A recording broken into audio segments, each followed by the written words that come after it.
Hello and welcome. This is tool 6. This is the second half, so we are starting to look at tactics. And a good place to start is stakeholder management. Strategy is something we do within our organization. It tends to be confidential. It tends to be planning. Tactics are when we are dealing with the outside world. We're dealing with people. So stakeholder analysis is a good place to start, but we're going to differentiate between stakeholder analysis, where we just sort of study the people we'll be dealing with, and stakeholder management, which is what we'll be doing, where we will try to manage people who are influencing our decisions. So that brings up the definition that we'll be working with. Stakeholders are all the individuals, institutions, and organizations that influence your decision or are influenced by your decision. So that's a lot of people, and they're not always the people in the room with you. So surfacing and analyzing stakeholders is a big part of what we do. So figuring out who your stakeholders are before you start negotiating is a good idea, going along with that whole think first, then talk idea that we are so committed to. Don't ignore the stakeholders you don't like, and don't overweight the stakeholders that you do like, because that leads to bad decisions. The takeaway for this talk. Stakeholders are anyone who is influenced by your decision or whose decisions have an influence on you. So it's a lot of people. We're going to map our stakeholders by power, which we're defining as the ability to say yes in addition to saying no, and by the interest of the stakeholder. Do their interests align with yours, or do they conflict with yours? So that's the analysis part. The management part is that third point. Communications is not one size fits all. We're not going to say the same thing to customers as to partners as to government officials. We're going to tailor our communication for each stakeholder. All right, in this tool explanation, we're going to be looking at first how to manage stakeholders and what we mean by that. Then we're going to be looking at 3 dimensions of stakeholders: power, interest, and intensity. And then we'll lay out the method for you step by step. So first, let's talk about managing stakeholders. Not all communication is created equal. So you're going to speak up, middle, or down, depending on the power level and your goals for each person you're dealing with. So the lowest level of interaction is informing or teaching or reporting or updating. This is where you're giving information. Now, sometimes the people you're giving information to are people who are below you in terms of power in the organization. So don't confuse giving orders, giving instructions, giving policy with influencing others. The situation you're in, the context, is what gives you power. You have the uniform, you have the law on your side, you have the title, you have economic clout. So you can just sort of state what's going to be, and that is the extent of your negotiation. So informing, teaching, reporting, updating, these are actually pretty weak interactions. And your call to action is listen to me and pay attention to me. Implicit is the idea that the organization gives you power, so there is a lot of force behind what you say. But in this type of communication, like what I'm doing now, where you're just informing or teaching, there isn't a lot of power in the interaction itself. Persuasion is when you're trying to use power in the interaction. And this is for people who are either on the same level or who you've been speaking with regularly. You're trying to get them to follow your proposal. And this is familiar, and this is trust-based. They have some reason to trust you, or you're assuming they have some reason to trust you, which is why we're doing the analysis. And finally, influence and storytelling and data. These are negotiating up. You are giving someone the ammunition, the tools they need to make the decision, and by coincidence, it happens to be the decision that favors you. So you want to reach them you want them to reach a beneficial decision for everyone involved, especially for you, but you also have to make them think it was their idea. If you try to directly persuade or pressure someone who has more power than you, it tends to end badly. So we're talking a lot about power. Let's define it. And as usual, our definition will sound like an oversimplification, but it's just a distillation of experience. So power is going to be defined as those who can say yes to your proposal and make it happen. Now, the number of people who can say maybe and the number of people who can say no tends to be much bigger than the number of people who can say yes.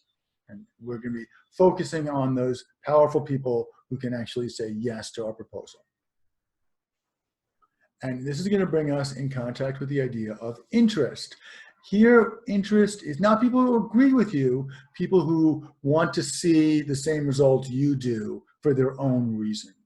So people who are driven by common interests are the most reliable because you don't have to persuade them about the facts of the case. You have to persuade them that you are on their side.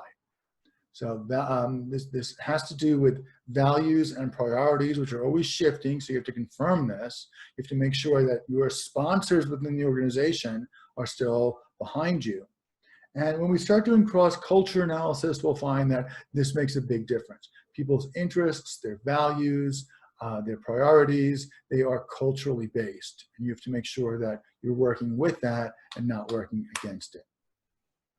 On the other hand, people whose interests are in conflict with you, sometimes they can be persuaded, but it's easier to confuse them, to stall them, to bore them, or to make them feel that this is it's not worth their trouble. And the last criteria we're looking at when we're managing stakeholders is the intensity of their commitment. Buy-in from powerful allies is your goal. That's what you want to happen. Sometimes you have to raise enthusiasm, and sometimes you have to get them to change their priorities and put your priorities at the front of the list. And that's something you're going to use influence on. Many decision makers simply don't care about your issue.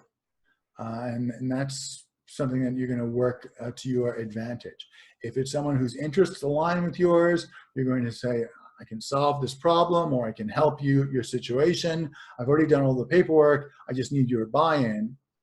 And sometimes you're going to take a different approach. If they do not share your interests, then you're going to reinforce their idea that not caring is the right way to go.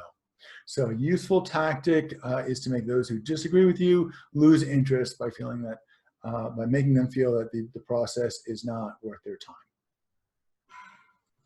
So finally, we're going to look at the method, and this is where we learn to do this ourselves. So we're going to start by identifying goals, then we're going to identify key stakeholders, then we're going to plot out those stakeholders by interests and power. We're going to decide where we need to intensify and where we need to de-intensify, and then we're going to figure out what to do with this new information we have.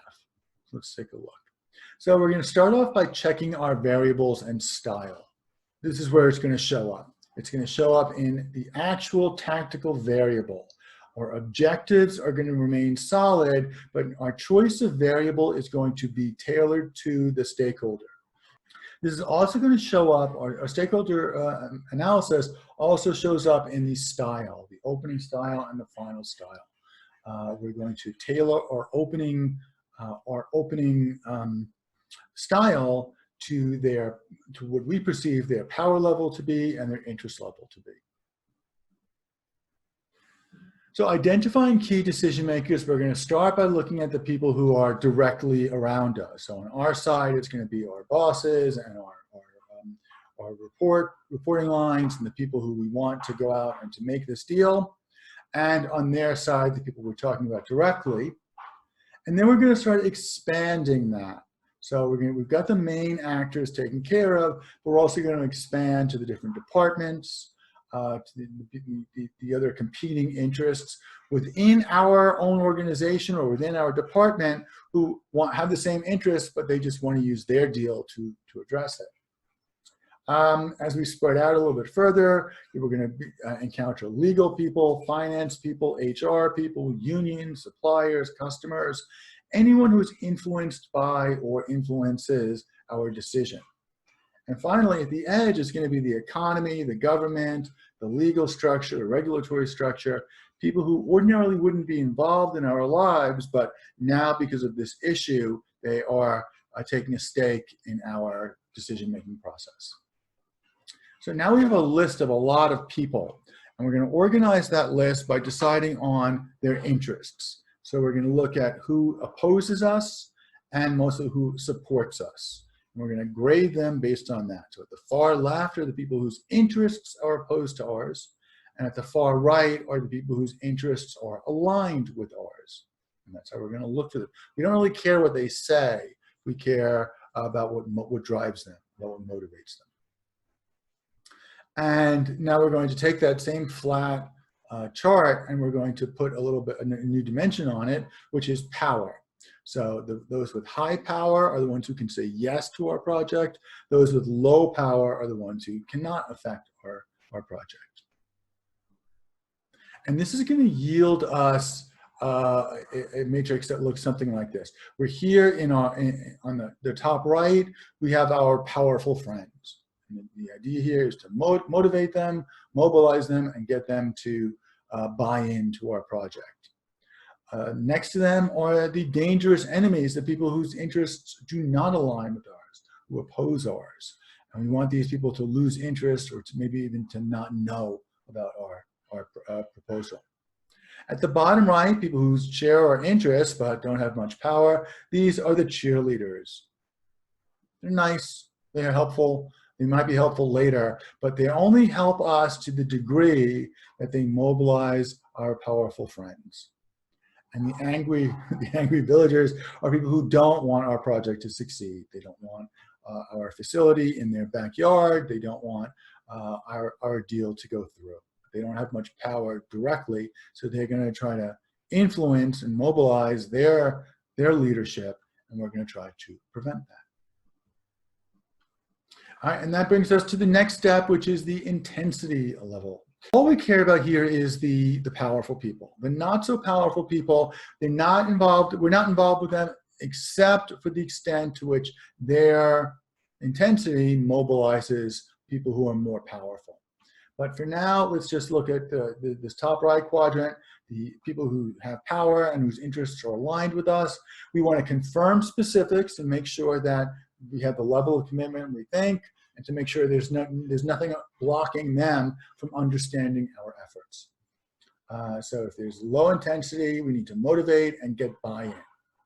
On the other side, if someone is intensely motivated but opposed, we've got to contain their arguments, anticipate their needs, and compromise where need be to demobilize them, to lower their involvement. So what we'd really like to do is for these people just to stay quiet, stay uninvolved, and not to get involved in this negotiation. So altogether, the outcome of our stakeholder analysis feeds back into our, let's bring up the worksheet again. Let's bring up the worksheet. So the part of our analysis is going to help us on the tactical side. It's going to help us to choose better variables that apply to the needs or the wants of important stakeholders. And it's going to affect our style of negotiating. So the outcome feeds into the variable selection and the style map and concession plan. And on the strategic level, it should act as a test of your business plan. If you can't get support from key government or key industry representatives, then maybe your plan has a flaw and you haven't thought this out, and you need to change your strategy a little bit. The final warning, stakeholder analysis is not a decision. This is not us deciding who we're going to deal with. It's an observation of people who are already involved in our lives. We just don't necessarily know it. We're not going to overweight the stakeholders who support us, because it leads us to a false sense of security. And we're not going to ignore the stakeholders who don't like us, because that's going to lead to us getting blindsided and sending back conflicting information to our sponsors. Final word, analyze stakeholders early and often. For the most part, you're stuck with the stakeholders you've got. You might be able to add new ones under certain circumstances. New ones do appear and old ones change, but you can't really just decide that someone's not going to be a stakeholder in your life. If they're a stakeholder in this negotiation, and you've got to deal with them. We're going to tailor our approach in terms of both presentation and deal terms and tactics, all three, to the type of stakeholder we're dealing with. We want to identify the powerful decision makers. That's the point of the analysis.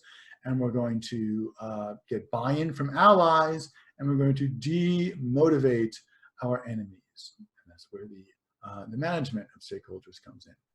All right, thanks very much. We're going to be looking at more tactical tools as we move through this course. Thanks very much. I'll talk to you again soon.